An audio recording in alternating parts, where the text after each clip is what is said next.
کے دروازے پہ آ گیا.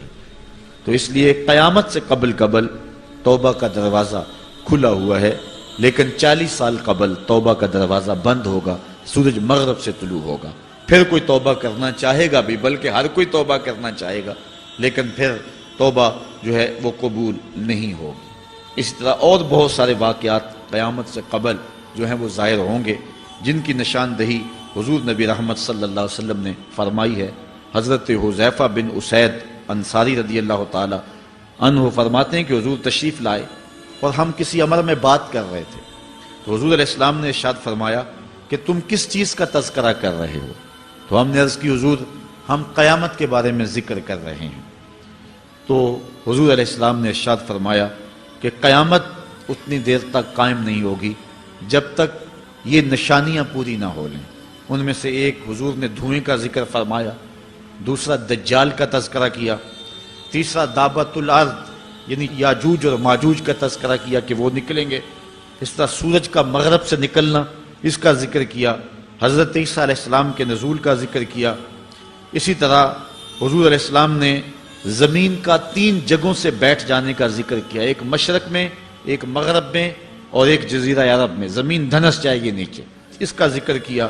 اور یمن کی جانب سے ایک آگ نکلے گی جو لوگوں کو دھکیل کر کے شام کے میدان میں لے آئے گی، اس کا تذکرہ کیا. فرمایا جب تک یہ نشانیاں پوری نہیں ہو جاتی اتنی دیر تک قیامت قائم نہیں ہوگی. تو یہ قیامت کے آنے سے قبل جو ہیں وہ نشانیاں ہیں جو ظاہر ہوں گی. اس کے علاوہ قیامت آنے سے کچھ اس سے بھی پہلے نشانیوں کا ظہور ہوگا، جس کا ذکر حضور نبی رحمت صلی اللہ علیہ وسلم نے ارشاد فرمایا. حدیث جبریل اس پہ بہت معروف ہے، جس کو حضرت عمر بن خطاب رضی اللہ تعالیٰ عنہ روایت کرتے ہیں. آقا کریم علیہ السلام کی خدمت میں کہتے ہیں ہم حاضر تھے کہ ایک شخص آیا کہ جس کے سیاہ کالے بال تھے اور سفید رنگ کا اس نے لباس پہنا ہوا تھا. اہل مدینہ سے وہ تھا نہیں، اور اس کے چہرے پر، لباس پر، بشرے پر آثار سفر بھی ظاہر نہیں تھے. اگر مقامی ہوتا تو ہم جانتے ہوتے، اور اگر باہر سے آیا ہوتا تو اس کے چہرے پر، لباس پر جو ہے وہ سفر کے آثار ہوتے. اس زمانے میں اس طرح کے سفر تو نہیں تھے آسانی اور سہولت والے، تو جو بھی سفر کر کے دور سے آتا تو اس کا چہرہ بتاتا یہ مسافر ہے. تو کہا مسافر لگتا نہیں تھا اور اہل مدینہ سے تھا نہیں. ہم پریشان تھے کہ یہ کون ہے، لیکن وہ آیا اور حضور علیہ السلام کی خدمت میں اپنے زانو بچھا کر کے بیٹھ گیا. فَأَسْنَدَ رُكْبَتَيْهِ إِلَىٰ رُكْبَتَيْهِ، اپنے دونوں گھٹنے اس نے حضور علیہ السلام کے گھٹنوں سے جوڑے اور حضور کی خدمت میں یوں ادب سے بیٹھ گیا. پھر اس نے حضور علیہ السلام سے اسلام کے بارے میں پوچھا. حضور علیہ السلام نے جواب دیا. پھر اس نے کہا بالکل آپ نے سچ فرمایا ہے. ہم حیران ہوئے، خود ہی سوال کرتا ہے اور خود ہی تصدیق کرتا ہے. پھر اس نے حضور سے ایمان کے بارے میں پوچھا. حضور نے کچھ ارشاد فرمایا ایمان یہ ہے، تو اس نے کہا بالکل صدقتا، آپ نے سچ کہا ہے. تو ہم پھر حیران ہوئے کہ خود ہی یہ سوال پوچھ رہا ہے اور خود ہی اس کی تائید کر رہا ہے. پھر اس نے احسان کے بارے میں پوچھا، تو حضور علیہ السلام نے اس کو جواب دیا کہ احسان یہ ہے کہ اللہ کی عبادت اس طرح کرے کہ تو اسے دیکھ رہا ہے، اور اگر یہ کیفیت نہیں ہے تو کم از کم یہ کیفیت پیدا کر لے کہ وہ تجھے دیکھ رہا ہے. اس نے کہا آپ نے سچ کہا. پھر اس کے بعد اس نے کہا مجھے اب قیامت کے بارے میں بتائیں. حضور علیہ السلام نے فرمایا جو ہے وہ مسئول سائل سے عالم نہیں ہے. تو اس نے کہا اچھا پھر مجھے قیامت کی کچھ نشانیاں بیان فرما دیں. تو حضور علیہ السلام نے اس شخص کو جو نشانیاں بیان فرمائیں وہ یہ تھی کہ لونڈی اپنی مالکہ کو جنم دے گی. بکریاں چرانے والے، اونٹ چرانے والے، ننگے پاؤں والے اور ننگے بدن والے تم دیکھو گے کہ عمارتیں بنانے میں ایک دوسرے سے آگے بڑھنے کی کوشش کریں گے. بہرحال تھوڑی دیر تک وہ حضور کی خدمت میں بیٹھا رہا. اس کے بعد جب چلا گیا تو تھوڑی دیر گزری تو حضور نے فرمایا عمر جانتے ہو یہ شخص کون تھا؟ عرض کی اللہ و رسولہ عالم، اللہ اور اس کا رسول جانتا ہے. فرمایا یہ جبریل امین تھا جو تمہیں تمہارا دین سکھانے کے لیے آیا تھا. تو حضرت جبریل امین نے آ کر کے حضور سے جو 4 سوالات کیے ان میں سے ایک سوال یہ تھا قیامت کب آئے گی اور قیامت کی نشانیاں کیا ہیں. تو حضور نے یہ نشانیاں بیان فرمائیں کہ لونڈی اپنی مالکہ کو جنم دے گی. اور یہ نشانی اب ہمارے سامنے ہے کہ آج اولادیں اپنے جو ہے وہ ماں باپ کی آقا بنی ہوئی ہیں، بیٹی آج ماں کی حکمران بنی ہوئی ہے۔ یہ دور جس کی نشاندہی کی وہ بالکل آج ہمارے سامنے ہے۔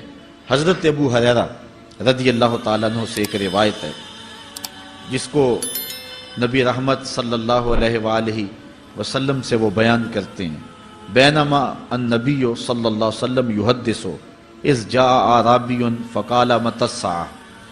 حضرت ابو ہریرہ فرماتے ہیں کہ ہم حضور کی خدمت میں بیٹھے ہوئے تھے، ایک شخص حاضر ہوا، اس نے حضور سے کہا کہ حضور قیامت کب آئے گی؟ یہ سوال کیا، متی الساعہ، قیامت کب آئے گی؟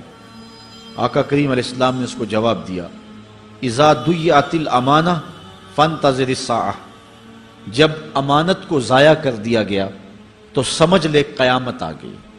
جب امانت کو ضائع کر دیا جائے گا تو سمجھ لے قیامت آ گئی ہے۔ قال کیف اضاعتها، عرض کی حضور امانت کو ضائع کرنا کیا مفہوم رکھتا ہے، اس کا مطلب کیا ہے؟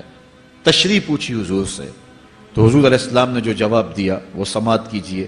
قال اذا وسد الامر الى غیر اہلہ فانتظر الساعہ، فرمایا جب معاملات نااہل لوگوں کے سپرد کر دیے جائیں تو سمجھ لے کہ قیامت آ گئی۔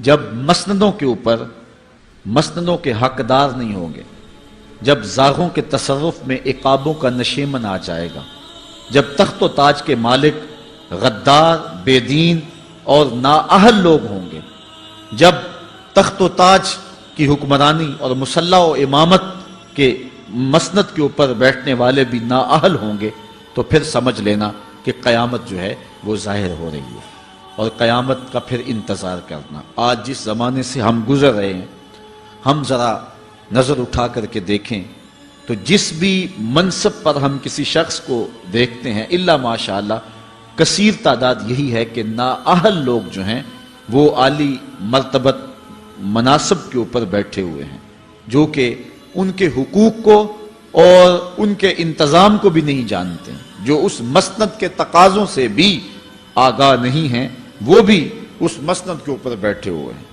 ایک زمانہ تھا، یہ ہمارے بچپن کی کہانی ہے، کہ ایک مرتبہ اسمبلی میں بحث ہوئی آبپاشی کے بارے میں، کہ فصلوں تک معقول پانی نہیں پہنچتا اور جو ہے وہ فصل اچھے طریقے سے جو ہے وہ نہیں اگ پا رہی، اور ہمارا ملک زرعی ملک ہے، تو اس کے بارے میں سوچا جائے۔ تو بہرحال اس پہ جب بحث شروع ہوئی تو ایک رکن اسمبلی اٹھا، اس نے کہا کہ پہلی بات تو یہ ہے کہ فصلوں تک پانی پہنچتا ہی نہیں ہے، اور دوسری بات یہ ہے جو پہنچتا بھی ہے وہ بھی راستے میں جو بجلی والے ہیں وہ بجلی نکال لیتے ہیں، اب وہ بجلی نکل چکی ہوتی ہے پانی سے، اب وہ خالی پانی جو ہے وہ فصلوں کو کیا کرے گا؟ تو جب نااہل لوگ ایسی مسندوں کے اوپر اور ایسے مناصب کے اوپر بیٹھے ہوئے ہوں گے اور ہم لوگ ان کو منتخب کرتے ہیں، تو پھر آپ قیامت کا انتظار کیجئے، پھر قیامت آنے میں کوئی دیر نہیں ہے۔ تو حضور علیہ الصلوۃ والسلام نے 2 لفظوں کے اندر قیامت کے بارے میں یہ بات ارشاد فرما لی۔ یہ میں نے آپ کو اپنے بچپن کی کہانی سنائی ہے، لیکن اس دور کی کوئی ایک کہانی ہو تو میں آپ کے سامنے رکھوں۔ اس دور میں تو جو عالی مرتبت مناصب کے اوپر بیٹھے ہوئے انہیں سورہ فاتحہ تک نہیں آتی، سورہ اخلاص تک نہیں آتی ہے، تو اب بتاؤ کہ یہ قیامت کے قرب کی علامت ہے کہ نہیں ہے؟ آپ دیکھیں جس تخت پہ بھی، جس تاج پہ بھی، اور جس مسند اور منصب پہ بھی جو موجود ہے، کیا وہ اس کا حق ادا کر سکتا ہے یا اس کی اہلیت رکھتا ہے؟ وہ کیا کسی شاعر نے کہا تھا کہ ہر شاخ پہ الو بیٹھا ہے، انجام گلستاں کیا ہوگا؟ اور رومی نے اپنے زمانے میں کہا تھا کہ سگ وزیرو گرگ میرو موشرا درباں شود، این ارکان سلطنت ملک را ویراں شود۔ یہ ایک دردناک کہانی ہے، لیکن قیامت کی نشانیوں کے حوالے سے آپ اس بات کو سمجھیں اور حضور علیہ السلام کے فرمان کی روشنی کے اندر ہم اپنے حالات کا جائزہ لیں۔ حضرت انس رضی اللہ تعالی عنہ سے ایک روایت ہے، کہتے ہیں سمیت رسول اللہ صلی اللہ علیہ وسلم یقولو، میں نے حضور علیہ السلام کو فرماتے ہوئے سنا ہے۔ یہ حضرت انس رضی اللہ تعالیٰ عنہ وہ صحابی ہیں جنہوں نے 10 سال تک حضور کی نوکری کی ہے، اور کہتے ہیں 10 سال میں ایک بار بھی ایسا نہیں ہوا کہ حضور نے مجھے اف بھی کہا ہو۔ کہتے ہیں کبھی ایسا ہوتا کہ میرے ہاتھ سے کوئی برتن ٹوٹ جاتا، ازواج مطہرات جو ہیں وہ اس پہ ناراض ہونے لگتی تو حضور علیہ السلام روک دیتے، فرماتے اسے کچھ نہ کہو، اس برتن کی عمر ہی اتنی لکھی ہوئی تھی، یہ اتنے عرصے کے لیے ہی پیدا کیا گیا تھا۔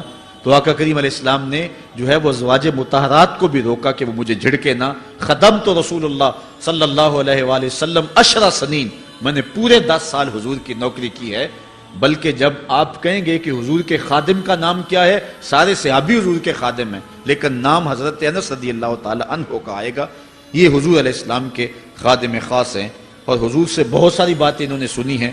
تو ان باتوں میں سے ایک بات کہتے ہیں، سمیت رسول اللہ صلی اللہ علیہ وسلم یقولو، میں نے رسول کریم صلی اللہ علیہ وسلم کو کہتے ہوئے سنا، ان من اشراط الساعۃ ان یرفع العلم، قیامت کی نشانیوں میں سے ایک نشانی یہ ہے کہ علم اٹھا لیا جائے گا، جہالت پھیل جائے گی، علم اٹھا لیا جائے گا۔ آج لفظ زیادہ ہو گئے ہیں، انفارمیشن زیادہ ہو گئی ہے، لیکن جس کو علم کہا جاتا ہے، جو مومن کے سینے کا جمال اور نور ہے، آج وہ اٹھا لیا گیا ہے۔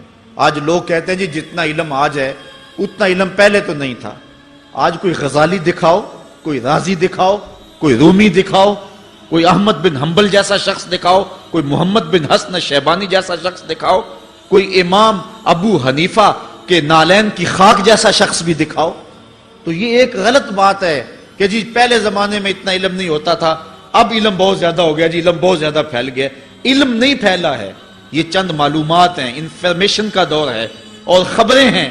جو علم ہے، جو کہ مومن کے سینے کا جمال ہے اور باطن کا نور ہے، جو زندگی کی راہوں کو اجالتا ہے اور زمانے کو مالک کی دہلیز کے قریب کرتا ہے اور انسان کو انسانیت سکھاتا ہے، وہ علم جو ہے وہ اٹھتا چلا جا رہا ہے۔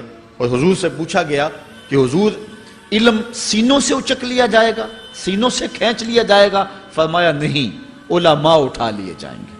جب علماء فوت ہو جائیں گے تو ان کی جگہ اس درجے کے لوگ نہیں آئیں گے، پھر زوال پذیر سلسلے ہوتے چلے جائیں گے، علم اٹھا لیا جائے گا۔ جب سینے علم سے خالی ہو جائیں گے تو پھر قیامت آ جائے گی۔ اس لیے حضور علیہ السلام کا فرمان ہے، کائنات کی ہر شے علماء کی زندگی کی دعائیں مانگتی ہے، حتی الحیتان فی البحر، یہاں تک کہ سمندروں اور دریاؤں کے اندر مچھلیاں بھی علماء کی زندگی کی دعائیں مانگتی ہیں۔ انہیں پتا ہے علماء ہیں تو کائنات معرض وجود میں آئی تو موجود رہے گی، اگر علماء نہیں ہوں گے تو کائنات جو ہے وہ بالکل قیامت کا شکار ہو جائے گی۔ تو پہلی چیز حضور نے ارشاد فرمایا، ان یرفع العلم، علم اٹھا لیا جائے گا، ویکثر الجہل، اور جہالت عام ہو جائے گی۔ علم کی جگہ جو ہے وہ جہالت عام ہو جائے گی۔ آج علماء نہیں رہے ہیں، آج ہم جو ہے وہ انحصار کرنے لگے ہیں چند ٹیلی ویژن چینلوں پہ، اور اس کا نتیجہ کیا ہے کہ مختلف چینلز کے اوپر بیٹھے بہت سارے لوگ گمراہی پھیلا رہے ہیں۔ یہ ایک الگ داستان ہے، ایک الگ کہانی ہے کہ کس طرح سے علم کا گلا گھونٹا جا رہا ہے اور کس طرح جو ہے وہ لوگوں کو گمراہ کیا جا رہا ہے۔ یہ جہالت کی کثرت ہے۔ اور تیسری بات جو حضور نے ارشاد فرمائی، وَيَكْثُرَ الزِّنَا، زنا عام ہو جائے گا۔ نظر کا زنا یہ تو اس زمانے کے اندر برا رہا ہی نہیں ہے، لوگ اس میں کوئی آر ہی نہیں سمجھتے۔ کسی کی بہن اور بیٹی کو دیکھنا اور اپنی آنکھوں کو شہوات سے بھرنا، یہ بندہ محسوس ہی نہیں کرتا ہے۔ حضور علیہ السلام نے ارشاد فرمایا، من زنا زنیا بہی ولو بہی تان دارہی، جس نے زنا کیا یہ عمل اس کے گھر بھی لوٹے گا، اگرچہ وہ اپنی دیواریں اونچی اونچی کیوں نہیں کر لیتا۔ اگر آج کوئی کسی کی بہن بیٹی پر اپنی نظروں کو غلیظ کرتا ہے تو وہ یہ کیسے کہہ سکتا ہے کہ میری بہن اور میری بیٹی کسی کی گندی نظروں کا شکار نہیں ہوگی؟ یہ مقافات عمل ہیں۔ گندم از گندم بروید جوز جو، از مقافات عمل غافل مشو۔ اس لیے بدکاری پھیل جائے گی، نظر کی بدکاری اور ہر طرح کی بدکاری، اور یہ اتنا برا اور کبھی کام ہے کہ اللہ تعالیٰ جل شانہ نے قرآن مجید میں اسے کھلی بے حیائی قرار دیا ہے۔ آج میڈیا کے ذریعے، آج انٹرنیٹ کے ذریعے، اور یہ جو موبائل پیکج کی مصیبت نکلی ہے، اس سے معاشرے کا امن خراب ہو گیا اور معاشرے کے اندر حیا کا جوہر جو ہے وہ لوٹ لیا گیا ہے۔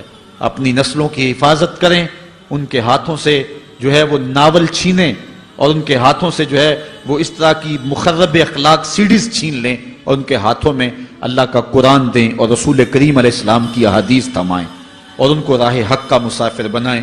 یہ ذمہ داری ہے والدین کی. کل قیامت کے دن ایک عورت 4 مردوں کو جہنم میں لے جائے گی. عرض کیا گیا وہ کیسے؟ فرمایا ایک عورت کو حکم ہوگا جہنم کا تو وہ عرض کرے گی مالک میرے باپ کو بلایا جائے. باپ کو بلایا جائے گا, یا اللہ یہ میرا باپ ہے, میں اس کی بیٹی, میری تربیت کا جوہر اس کے ہاتھ میں تھا, آج جن بدکاریوں اور گناہوں کے سبب جہنم میں جا رہی ہوں اس کا ذمہ دار یہ ہے. وہ باپ جس نے اپنے بیٹی کو سب کچھ دیا, اپنی اولاد کی تعلیم کے لیے اپنے پلاٹ بیچ دیے, جائیدادیں فروخت کر دیں, نہیں دیا تو دین نہیں دیا. کل قیامت کے دن وہ اللہ کے حضور کیا جواب دے گا؟ ارشاد ہوگا اسے بھی پکڑو, اس کے باپ کو بھی پکڑو اور جہنم میں لے جاؤ. عرض کرے گی نہیں مالک میرے بھائی کو بلایا جائے. بھائی کو بلایا جائے گا, مالک یہ میرا بھائی ہے, میں اس کی غیرت تھی, میں جن راہوں پہ چل کر کے تیرے عتاب اور تیرے قہر و غضب کی حقدار بنی اس کا ذمہ دار یہ ہے. اگر یہ مجھے روکتا, اپنی آبرو کی حفاظت کرتا, اپنی ناموس کا پہرا دیتا تو میں ان راستوں کی مسافر کیسے بنتی؟ میری خرابی کا ذمہ دار یہ ہے. اب وہ بھائی کیا جواب دے گا جو چوکوں اور موڑوں پہ کھڑا ہو کے آنے اور جانے والی بہنوں اور بیٹیوں کو دیکھتا ہے اور یہ سمجھتا ہے کہ میری بہنیں اور میری بیٹیاں گھر میں محفوظ ہیں؟ وہ قیامت کے دن کیا جواب دے گا؟ ارشاد ہوگا اسے بھی پکڑو, اس کے باپ کو بھی پکڑو, بھائی کو بھی پکڑو, جہنم میں لے جاؤ. عرض کرے گی نہیں مالک میرے شوہر کو بھی بلایا جائے. بلایا جائے گا, مالک یہ میرا شوہر ہے اور میں اس کی بیوی, میری تربیت کا جوہر ماں باپ کے بعد اس کے ہاتھ میں تھا اور اس کے پاس طلاق کی دھمکی ایسی چیز تھی, مجھے جو چاہتا منواتا اور جس انداز میں ڈھالنا چاہتا مجھے ڈھال لیتا, لیکن اس نے مجھے کبھی راہ حق کی طرف نہیں بلایا تھا. وہ شوہر کیا جواب دے گا جو خود اپنے دوستوں کو چائے پہ بلا کے اور اپنی بیوی کو سامنے برہنہ منہ بٹھا کے بعد میں اس کے حسن کی داد مانگتا ہو, بتاؤ بھابی کیسی ہے؟ تو وہ کیا جواب دے گا قیامت کے دن؟ ارشاد ہوگا اس کو بھی پکڑو, اس کے باپ کو بھی, اس کے شوہر کو بھی اور اس کے بھائی کو بھی جہنم میں لے جاؤ. عرض کرے گی نہیں مالک میرے بیٹے کو بھی بلایا جائے. بیٹے کو بلایا جائے گا, مالک یہ میرا بیٹا ہے, میں اس کی ماں ہوں, میرے سینے میں اس کے لیے تڑپتی ہوئی ممتا تو نے رکھی تھی, یہ روٹھ جاتا تو زندگی اجاڑ ہو جاتی. جو بھی چاہتا ضد کر کے منوا لیتا, مجھے کسی کے گھر کے برتن بھی مانجنے پڑے تو میں نے اس سے بھی گریز نہیں کیا, اس کی ہر فرمائش کو پورا کیا, اپنا زیور بیچ کے اس کی تعلیم مکمل کروائی.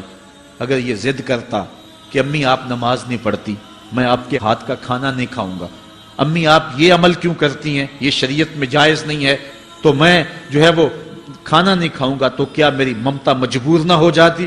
اس نے ساری زندگی کیا مجھے اس کے بارے میں کوئی کہا تھا, نیکی کی طرف بلایا تھا, بدی سے روکا تھا؟ جس بیٹے نے اپنی ماں سے ہر ضد پوری کروائی ہو تو اس نے صرف دین کے بارے میں کوئی ضد نہیں کی ہے, تو وہ کل قیامت کے دن کیا جواب ہوگا؟ ارشاد ہوگا اسے بھی پکڑو, اس کے باپ کو بھی پکڑو, اس کے خامند کو بھی پکڑو, بھائی کو بھی پکڑو, بیٹے کو بھی پکڑو اور پانچوں کو گھسیٹ کے جہنم میں لے جاؤ. فرمایا ایک عورت 4 مردوں کو قیامت کے دن جہنم میں لے جائے گی. اس لیے میں اور آپ آج دیکھ لیں کہ ہمارا آخرت کا معاملہ کیا ہونے والا ہے اور ہم نے اس دنیا کے اندر کس طرح اپنی حفاظت کرنی ہے. چوتھی چیز جو حضور نے ارشاد فرمائی, وَيَكْسُرَ شُرْبَ الْخَمْرِ, اور شراب پینا عام ہو جائے گا. یہ قرب قیامت کی علامت ہے. آج ہماری ایلیٹ کلاس میں اور ہمارے آیان حکومت, آیان سلطنت اور سیاستدانوں اور جو ہے وہ عالی نسب خاندان جو شمار کیے جاتے ہیں, ان میں شراب پانی کی طرح سمجھی جاتی ہے. اور آج ہمارے ملک کے اندر جو ہے وہ کتنے شراب خانے موجود ہیں اور کتنے ٹنوں کے حساب سے جو ہے وہ بیرون ملک سے شراب درآمد کی جاتی ہے. یہ قرب قیامت کی نشانی ہے کہ شراب عام ہو جائے گی. ایک روایت میں آتا ہے شارب الخمر کعابد الوثن, شراب پینے والا بت پوجنے والے کی طرح ہے. کتنا سخت فرمایا گیا. اور کل قیامت کے دن سخت رسوا ہوگا جو دنیا کے اوپر شراب پیتا رہا ہوگا. اللہ تعالی ہم سب کو محفوظ فرمائے. وَيَكِلَّ الرِّجَالِ وَيَكْسُرُ النِّسَاءِ, اور ایک نشانی حضور نے یہ ارشاد فرمائی کہ مرد تھوڑے ہو جائیں گے اور عورتیں زیادہ ہو جائیں گی. ایک تو عورتوں کی افزائش زیادہ ہوگی, اور دوسری بات مختلف ہنگاموں میں، حادثات میں اور جنگوں میں مرد قتل کر دیے جائیں گے اور عورتیں زیادہ ہو جائیں گی، یہاں تک کہ حضور نے فرمایا حتی یکونا لخمسین امراتن القیم الواحد، یہاں تک کہ 50 عورتوں کا ایک مرد منتظم ہوگا۔ 50 عورتیں ہوں گی اور کمانے والا صرف ایک مرد ہوگا۔ یہ قرب قیامت کے حالات ہیں جو حضور نے بیان کیے۔ حالات اس طرف بڑھ رہے ہیں اور ایک وقت وہ آنے والا ہے کہ بالکل جو حضور نے فرمایا وہ چیزیں سامنے آئیں گی۔ حضرت ابو سعید خدری رضی اللہ تعالی عنہ سے ایک روایت سنیے۔ حضور نے ارشاد فرمایا مجھے قسم ہے اس رب کی جس کے قبضے میں میری جان ہے، اتنی دیر تک قیامت نہیں آئے گی، یہ وقت بھی آئے گا کہ جانور انسان سے باتیں کریں گے، انسان ان کی بولی سمجھے گا اور وہ ان سے باتیں کریں گے۔ وَحَتَّى تُكَلِّمَ الرَّجُلَ عَذْبَةُ صَوْتِهِ، اور اس کے کوڑے کی جو رسی ہے، اس کا جو پھندنا ہے، وہ بھی انسان سے باتیں کرے گا۔ وَالشِّرَاكُ نَالِهِ، اور اس کے جوتے کا تسمہ بھی اس سے بات کرے گا۔ یخبر فاخذہ بما احدث اہلہ بعدہ، اس کا گھٹنا اس کو بتا دے گا اس کے بعد میں اس کے گھر والوں نے جو باتیں کی۔ یہ حالات پیدا ہو جائیں گے۔ آج موبائل اور جدید ٹیکنالوجی آ رہی ہے تو اس بات کو سمجھنا مشکل نہیں ہے۔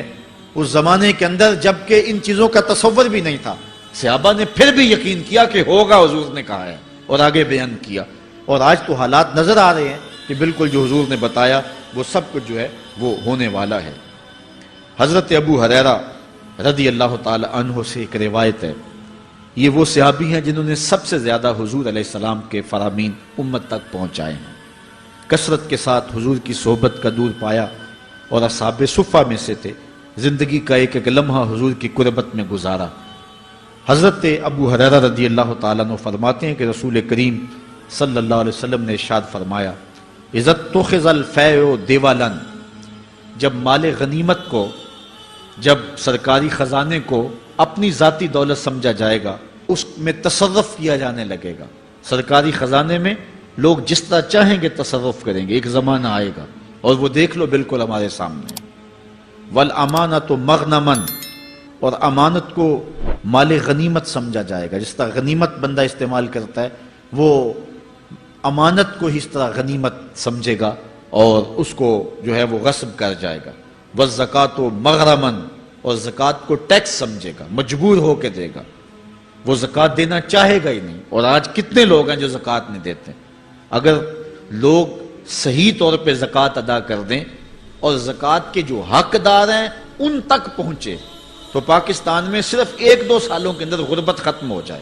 اتنی دولتیں ہیں لوگوں کے پاس، اتنی جائیدادیں ہیں لوگوں کے پاس، ایک تو سارے لوگ زکوٰۃ ادا نہیں کرتے، دوسرا یہ ہے حقداروں تک نہیں پہنچتی۔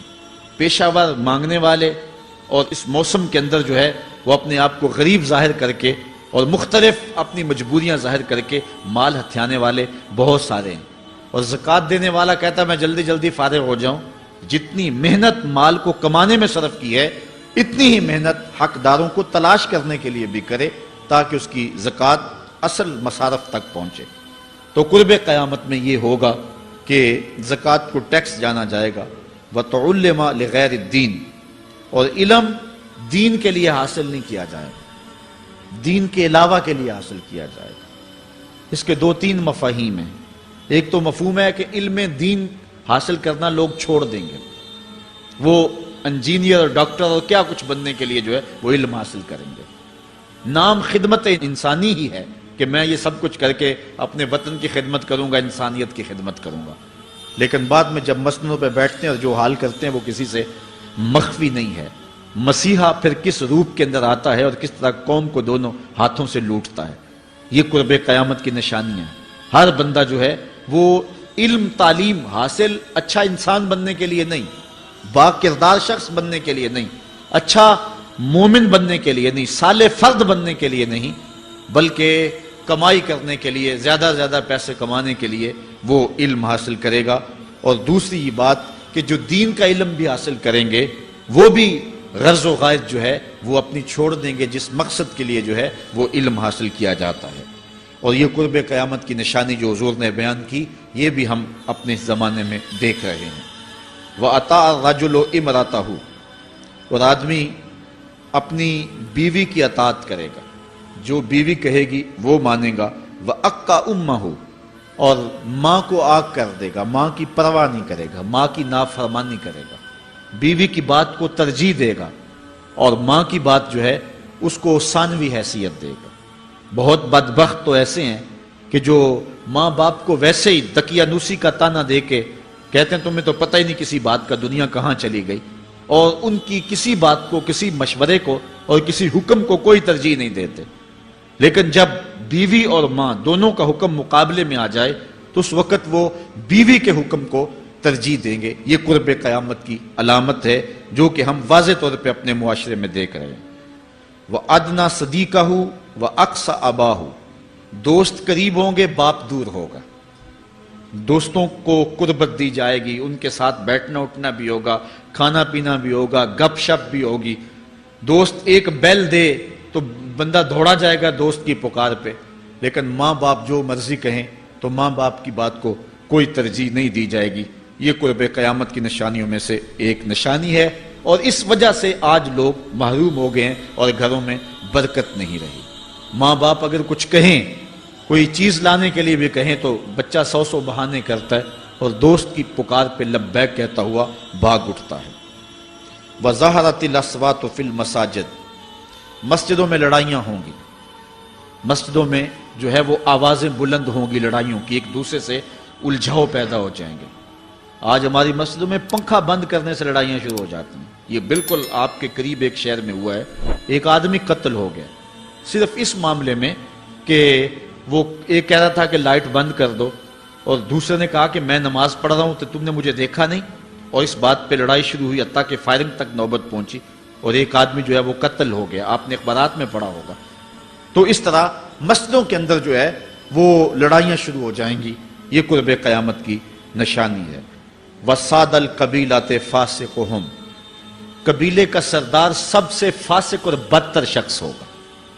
خاندان کا، قبیلے کا، برادری کا وہی سربراہ ہوگا، وہی قائد ہوگا، وہی لیڈر ہوگا، وہی پنچ ہوگا جو جتنا بڑا غنڈا اور جتنا بڑا بدماش ہے، اس کو ہی جو ہے وہ سرپرستی جائے گی۔ شرافت نام کی چیز ہی باقی نہیں رہے گی۔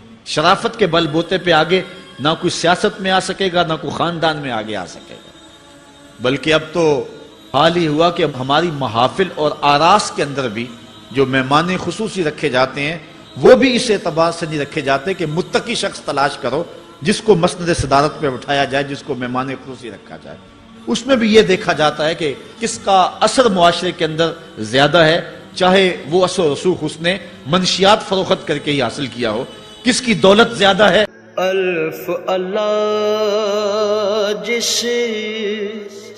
دل بر ہووے، الف اللہ جس دل بر ہووے، منہ زردی لہو اکھیاں رو دے، جس اپنے تو چاہے اس نے وہ دولت لوگوں کا خون نچوڑ کے حاصل کی ہو، وہی مہمان خصوصی ہوتا ہے محفل نعت میں، چونکہ وہ پیسے زیادہ پھینک سکتا ہے، اور ایک غریب آدمی جو کہ تہجد کی نماز پڑھنے کا بھی عادی ہے، اس کو جوتیوں پہ جگہ ملتی ہے، اس کا قصور صرف یہ ہے کہ وہ غریب ہے اور اس کے پاس حرام کی کمائی نہیں ہے۔ یہ حضور علیہ السلام نے نشانی فرمائی، اور جو آج ہم اپنی آنکھوں سے دیکھ رہے ہیں۔ وَسَادَ الْقَبِيلَةِ فَاسِقُهُمْ، قبیلے کا سردار جو ہے وہ بدتر اور فاسق شخص ہوگا۔ وَكَانَ زَعِيمُ الْقَوْمِ أَرْذَلَهُمْ، اور قوم کا جو سردار ہوگا وہ قوم کا کمینہ ترین شخص ہوگا، یعنی قوم کا جو سب سے کمینہ شخص ہوگا وہ سب سے اونچی والی مسند پہ بیٹھا ہوگا۔ اور آپ دیکھ لیں، صرف پاکستان میں نہیں پوری دنیا پہ دیکھ لیں کہ ایسا نہیں دیکھ رہے ہم کہ جو بدبخت ہے، جو کمینہ ترین شخص ہے، فلک نے بخشی ہے انہیں خواجگی، جو جانتے نہیں روش بندہ پروری کیا ہے، جن کو اپنے نفع نقصان کا بھی نہیں پتا، اپنے آپ کا بھی شعور نہیں ہے، ہم کون ہیں، کس لیے آئے ہیں، جو مقصد حیات سے بھی آگاہ نہیں ہے، تو وہ قوم کے سردار ہوں گے، سیاسی تنظیمیں ہوں یا دیگر تنظیمات ہوں۔ الا ماشاء اللہ، اکثر حال یہی ہے جو اللہ کے محبوب علیہ السلام نے بیان فرمایا، جہاں کہیں بھی شرافت، نجابت اور اچھے لوگوں کو برتری ہے، آہستہ آہستہ وہ کم ہوتی چلی جائے گی، اور یہی ہوگا سارے کا سارا نظام جب قیامت آئے گی، تو یہی ہوگا کہ جتنا برا شخص ہوگا، جتنا کرپٹ شخص ہوگا، جتنا ظالم شخص ہوگا، جتنا ڈاکو لٹیرا اور انتہائی کمینہ صفت شخص ہوگا، وہی جو ہے وہ قوموں کا سردار ہوگا۔ وَأُكْرِمَ الرَّجُلُ مَخَافَةَ شَرِّهِ، اور آدمی کی عزت اس کی شر سے بچنے کے لیے کی جائے گی۔ فلاں بندے سے اگر تعلقات قائم نہ رکھے تو ہمیں نقصان پہنچائے گا۔ آج 10 نمبر کا غنڈہ بھی ہو تو لوگ اس سے تعلق ضرور استوار رکھتے ہیں، یہ فخر سمجھتے ہیں۔ آج کل افطار پارٹیاں ہو رہی ہیں اور اس میں ان کو بلایا جاتا ہے دعوت افطار پر جنہوں نے روزے ہی نہیں رکھے ہوئے۔ یہ افطار پارٹیاں نہیں ہیں، یہ ایک تماشا ہے جو لگایا جاتا ہے۔ اس لیے یہ ایک مزاج ہوگا قرب قیامت میں جس کا بیان حضور علیہ السلام نے کیا، جبکہ ہم ہر روز یہ اللہ سے وعدہ کرتے ہیں وَنَخْلَعُ وَنَتْرُكُ مَن يَفْجُرُ، دعائے قنوت میں کہتے ہیں اے اللہ جو تیرے حکموں کو توڑتا ہے ہمارا اس سے کوئی تعلق نہیں ہوگا۔ یہ روز عہد کرتے ہیں لیکن مسجد سے نکل کے اس عہد کو توڑ دیتے ہیں، بلکہ بہت سارے تو مسجد کے اندر ہی توڑ دیتے ہیں۔ وَظَهَرَتِ الْكَيْنَاتُ وَالْمَعَازِفُ، اور گانے والی اور بجانے والی عورتیں اور گیت گانے والی عورتیں، رنڈیاں، یہ جو ہیں وہ گانا شروع کر دیں گی اور یہ عام ہو جائے گا۔ اب تو حد ہو گئی کہ مذہب کے نام سے بھی یہ سب کچھ ہو رہا ہے۔ یہ شام کلندر کے نام سے جو پورے ملک کے اندر ایک جو ہے تقریب شروع ہوئی ہے، اس میں جو ہے ان عورتوں کو بلایا جاتا ہے اور لکھا ہوتا ہے باقاعدہ اشتہاروں کے اوپر کہ فلاں جو ہے وہ گانے والی آئے گی اور وہ جو ہے وہ اپنا کلام پیش کرے گی، اور یہ مذہب کے نام پہ ہو رہا ہے۔ اور حد یہ ہو گئی کہ یہ بڑھتا ہی چلا جا رہا ہے۔ اس کو روکنے کی گو مربوط کوششیں بھی نہیں ہوئی، لیکن ایک ایسا عمل تھا کہ جس کو ہر صاحب شخص برا سمجھتا ہے، لیکن اس کے باوجود یہ پھیلتا چلا جا رہا ہے، اور جو کچھ معاشرے میں ہو رہا ہے وہ حضور علیہ السلام نے پہلے ہی نشاندہی کی۔ وَشُرِبَتِ الْخُمُورُ، اور شرابیں پی جائیں گی، رنڈیاں ناچیں گی، گانے گائیں گی اور شرابیں پی جائیں گی۔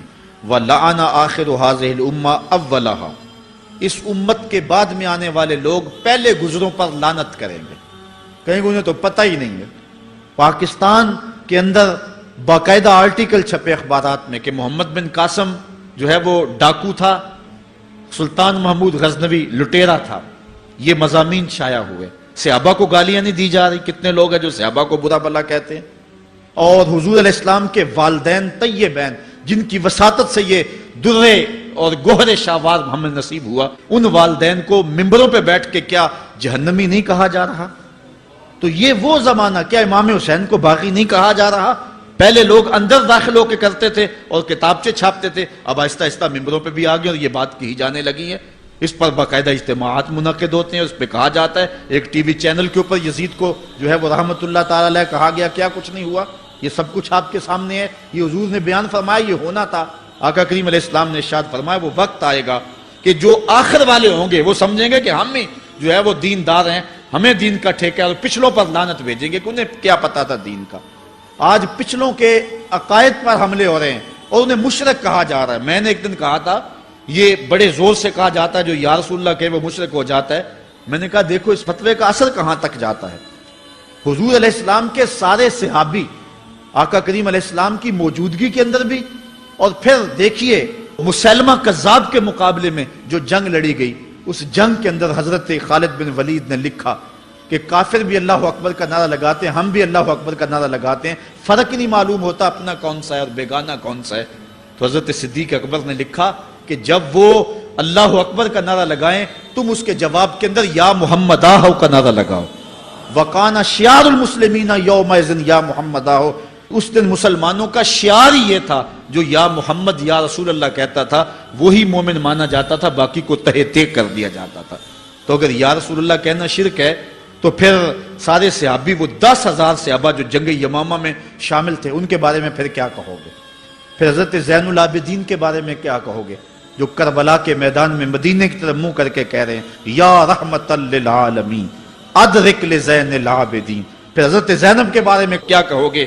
یا محمد آہو یا محمدہ ہو حاذا حسین مزمل بالدما ہو، جو کربلا میں کھڑا ہو کے کہہ رہی ہیں اے میرے نانا حضور، اے محمد عربی، آپ کے حسین کو دیکھو خون میں نہا گیا ہوا ہے، تو پھر کیا یہ فتویٰ تمہارا کہاں تک پہنچے گا؟ نہ صحابہ بچیں گے، نہ اہل بیت بچیں گے، اور نہ اولیاء امت بچیں گے، جنہوں نے کہا تھا یا رسول اللہ انظر حالنا یا حبیب اللہ اسمع قالنا۔ تو یہ قیامت کی نشانیاں ہیں کہ اگلے جو ہیں وہ پچھلوں پر لعنتیں بھیجیں گے، ان کو برا بلا کہیں گے، صحابہ کو گالیاں، اہل بیت کو گالیاں، نواسب میں کیا کچھ نہیں کیا ہے، اور آج بھی جو دنیا کے اوپر ناسبی ہیں وہ اہل بیت کے بارے میں کیا کیا زبان استعمال نہیں کرتے، حضور کے والدین کے بارے کیا کچھ نہیں کہا جاتا۔ تو یہ سب کچھ ہونے والا ہے جو حضور علیہ السلام نے بیان کیا، کچھ ہو رہا ہے اور کچھ تم دیکھو گے اپنی آنکھوں کے سامنے۔ پھر ارشاد فرمایا فَارْتَقِبُوا عِنْدَ ذَلِكَ رِيحًا حَمْرَاءَ وَزَلْزَلَةً وَخَسْفًا وَمَسْخًا وَقَذْفًا وَآيَاتٍ تُتَابِعُ كَنِظَامٍ قُطِعَ سِلْكُهُ فَتُتَابِعُ۔ فرمایا کہ پھر جب یہ حالات ہوں گے اور یہ پوری طرح حالات معاشرے میں پیدا ہو جائیں گے تو پھر سرخ آندیاں آئیں گی، پھر انتظار کرنا سرخ آندیوں کا، وَزَلْزَلَةً اور زلزلے کا انتظار کرنا، وَخَسْفًا وَمَسْخًا وَقَذْفًا اور دھنسنے کا انتظار کرنا، اوپر سے پتھروں کے نازل ہونے کا اور شکلوں کے بگڑنے کا انتظار کرنا۔ اور آگے فرمایا وَآيَاتٍ اور ایسی نشانیاں آئیں گی ایک دوسرے کے پیچھے آئیں گی، جس طرح تسبیح کا دھاگا ٹوٹ جائے تو پیدل پہ اس کے دانے گرتے ہیں، تو یہ سارے عذاب جن کا ذکر حضور نے کیا میں مسلسل اوپر نیچے یہ تمہارے تک پہنچیں گے۔ حضرت انس رضی اللہ تعالیٰ عنہ سے ایک اور روایت لیتے ہیں، حضور علیہ السلام نے ارشاد فرمایا لا تقوم الساعة حتى يتقارب الزمان فتكون السنة كالشهر والشهر كالجمعة وتكون الجمعة كاليوم ويكون اليوم كالساعة وتكون الساعة كالدرمة بالنار۔ فرمایا جب قیامت آئے گی اتنی دیر تک قائم نہیں ہو سکتی جب تک زمانے مختصر نہیں ہو جائیں گے، زمانے سمٹ نہیں جائیں گے، حتیٰ کہ سال مہینے جتنا ہو جائے گا، اور مہینہ ایک جمعۃ المبارک جتنا ہو جائے گا، اور ایک جمعہ ایک دن جتنا ہو جائے گا، اور ایک دن ایک گھڑی جیسا ہو جائے گا، اور ایک گھڑی ایسے ہوگی جس طرح آگ کا شعلہ جلایا اور وہ بجھ گیا۔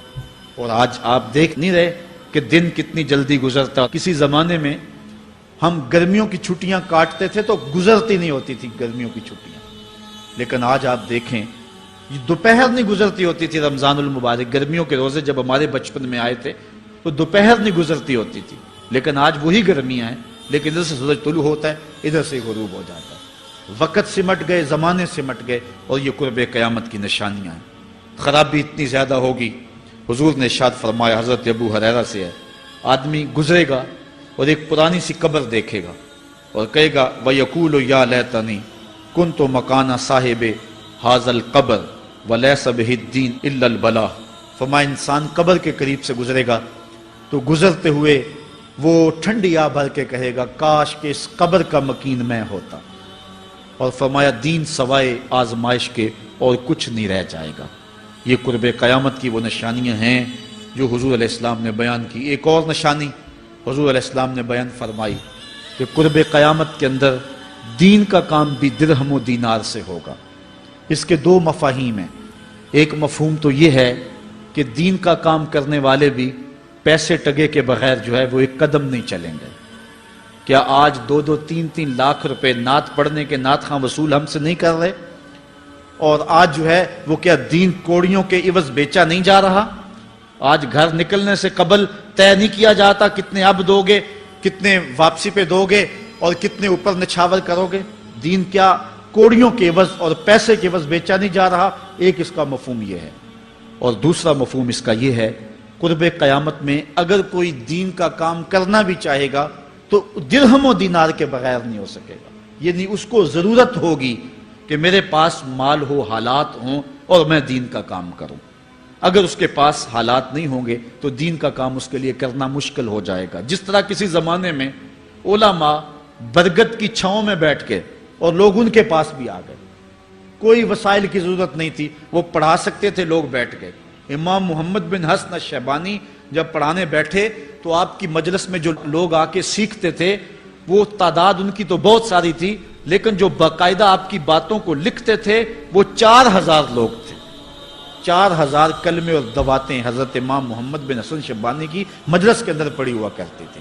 اور باقی جو لوگ تھے، حضرت غوث اعظم سیدنا شیخ عبد القادر جیلانی علیہ رحمہ، آپ جب تشریف لائے، ملا علی قاری نے نزہۃ الخاطر الفاتر فی مناقب شیخ عبد القادر میں لکھا ہے کہ آپ کی ایک ایک مجلس کے اندر 70 ہزار لوگوں کا اجتماع ہوا کرتا. آج تھوڑے لوگ اکٹھے ہو جائیں تو ہم خوش بھی ہوتے ہیں اور حیران بھی ہوتے ہیں، اتنے لوگ اکٹھے ہو گئے. میاں ضرورت ہے لوگوں کی کہ وہ دین سیکھیں، وہ جائیں ایسی مجالس کے اندر، لیکن لوگ سمٹ جائیں گے، نہیں جائیں گے. وسائل کی ضرورت ہوگی.